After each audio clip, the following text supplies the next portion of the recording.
Welcome to another informative episode of Breeding Cash. Today we are talking about goat farming. Now what you can see behind me is home to Charles and Helen at the heart of Ongata Rongai town. What they are doing there is quite interesting. They have over 15 goats in a town. So how exactly do they manage it? And what is the secret of success? Of course, we'll be giving you those details still in this show, because goat farming has been regarded as a part-time activity. And lately, do people know that they can actually make a lot of cash, breed cash with this venture? Breeding Cash starts now.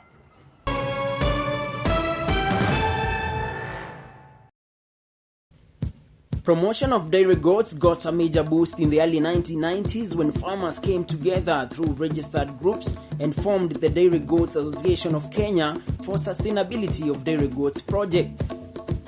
The project targeted small-scale farmers with little sizes of land that could not sustain large stock, and since then the association has spread over the country, including Western Kenya. The increasing human population is leading to increased land pressure. Consequently, the smaller land sizes cannot support dairy cattle, making the dairy goat a better option. As a result, commercial dairy goat farming in Kenya is growing fast and contributing much to the national income, economic growth, and better human nutrition source. In the past few years, goat farming has become very popular with small-scale farmers in urban and densely populated areas of Kenya. The common breeds of dairy goats in Kenya, even though they are foreign breeds, are Toggenburg, Boer, Sanin, British Alpine, German Alpine, Anglo-Nubian, Angora, and Oberhausen. Unlike local goats, dairy goats are bred for milk production and can produce up to 10 times that of the locals. They multiply very fast, kidding twice a year, often producing twins or triplets. The quality of milk and the prices are higher than a cow's milk. This has made dairy goat farming a lucrative venture even for the town dwellers.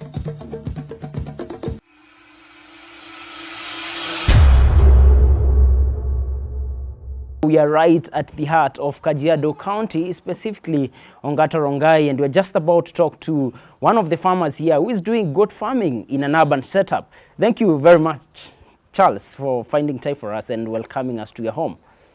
How exactly did you start this dairy goats business? I started dairy goat farming since I was a young man. But as a business, this has been my fifth year. Actually, what happened, we used to keep goats. Every time we had goats, and we could get our neighbors coming for the milk every other time. And then one time we identified that this is a good product and that the demand is there. And once we realized that, it came now to our mind that we can do it as a business. What really made you to shift now from, as what you are doing for your family to, the commercial perspective? Okay, basically what happened, in the first place we used to have the milk just for our use. Then the goats started becoming more productive, and then at one time we were giving out milk to our neighbors. Then at one time we started getting 1, 2, 3 customers here, and at the end of the month, when we analyzed the kind of milk that we were selling, we realized there's a lot of cash. At that time, I remember we were doing our goats were producing 4-5 liters, and we were selling at 150. So at the end of the month, we sat down and looked at the figures and saw that this can be very, very good source of income. Then again, the demand was there. And once we went out there and told people that we have this milk, almost every liter was going. Wow, that's quite interesting. So how has been your experience since that time?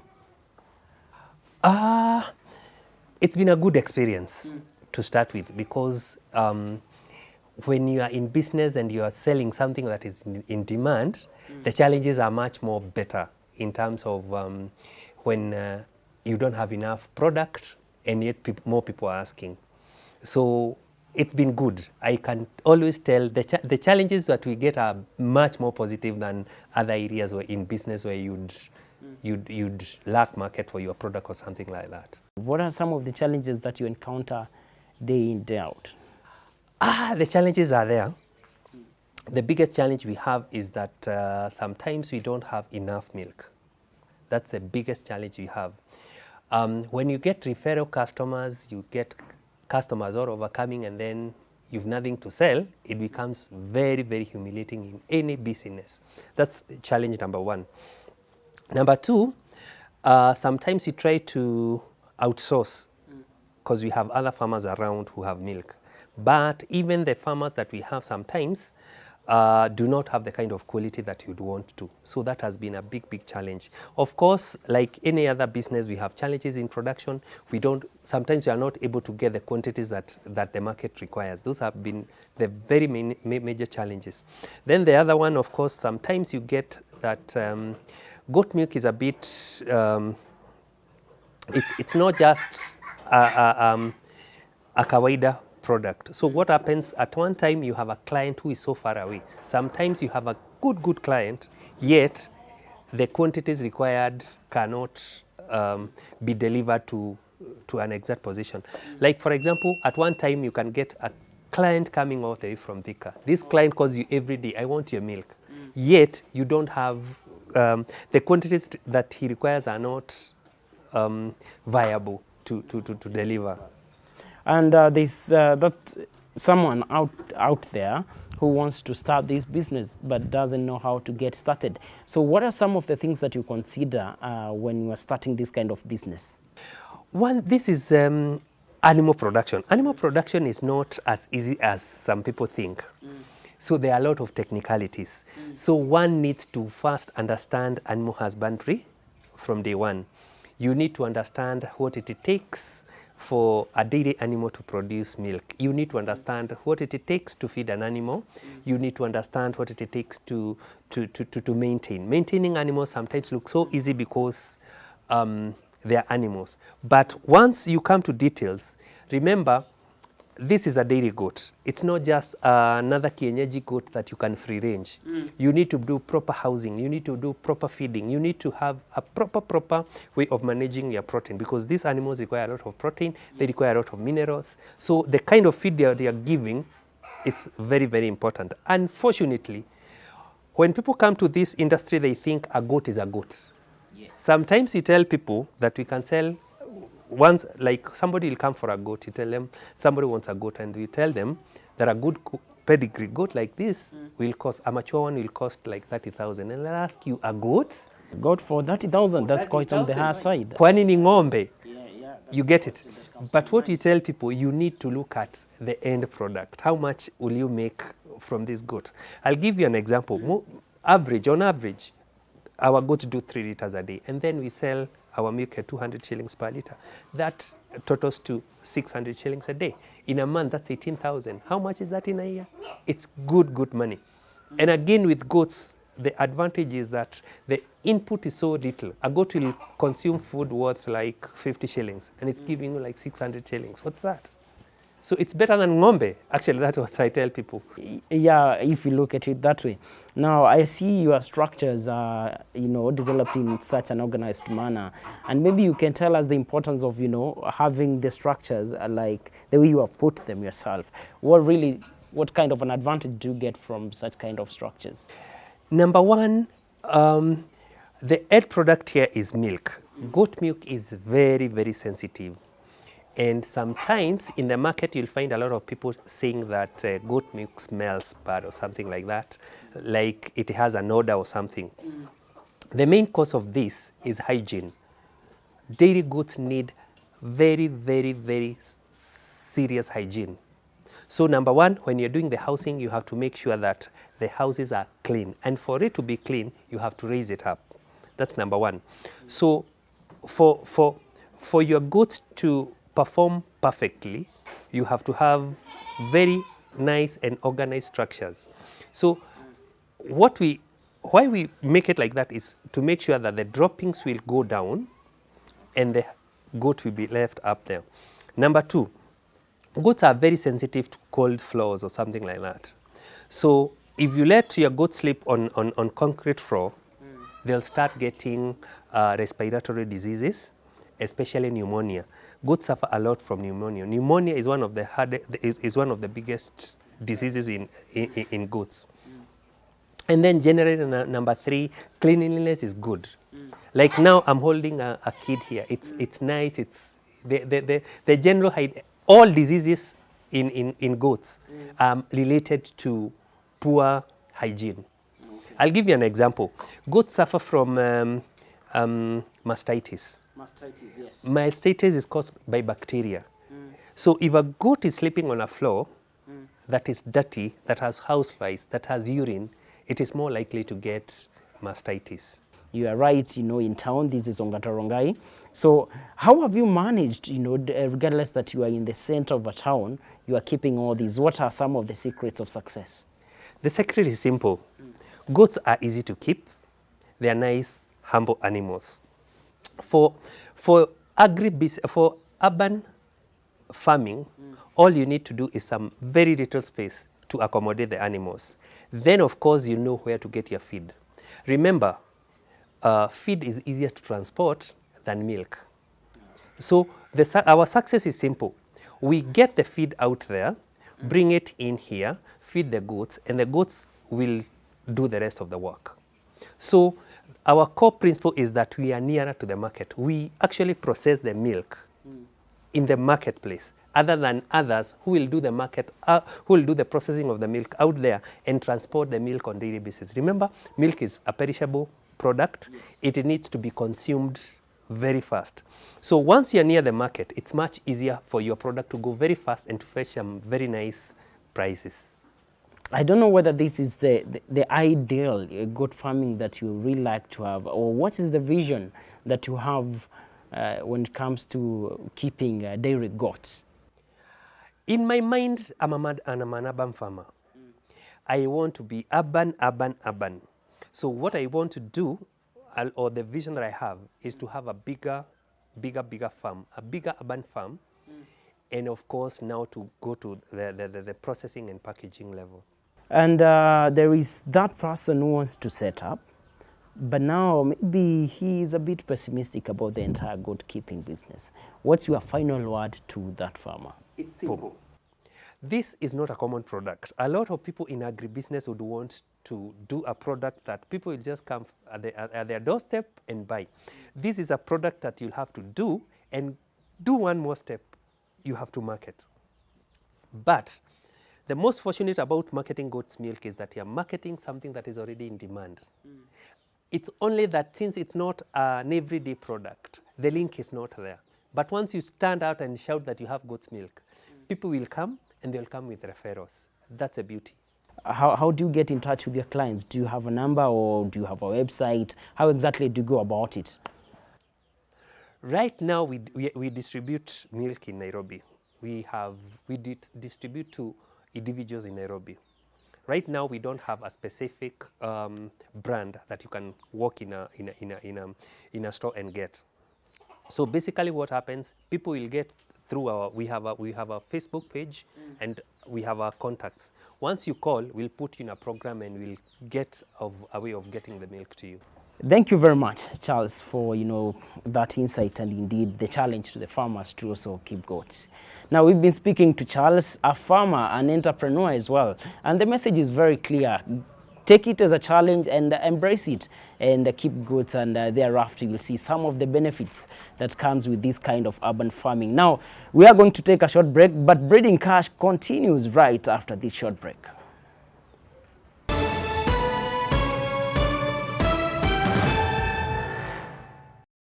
Welcome back, and we are glad that you are still watching WTV Breeding Cash. As you've followed from our conversation with Charles, one thing that is coming up strongly is that there are some things that you must consider when setting up structures for this goat keeping business, and one of that point is hygiene. So in our next segment, that is the expert's voice, we are going to talk to Helen. This is one person who is involved in day-to-day activities of goat rearing, to tell us more about that kind of business, and also a piece of advice for you to have maximum production.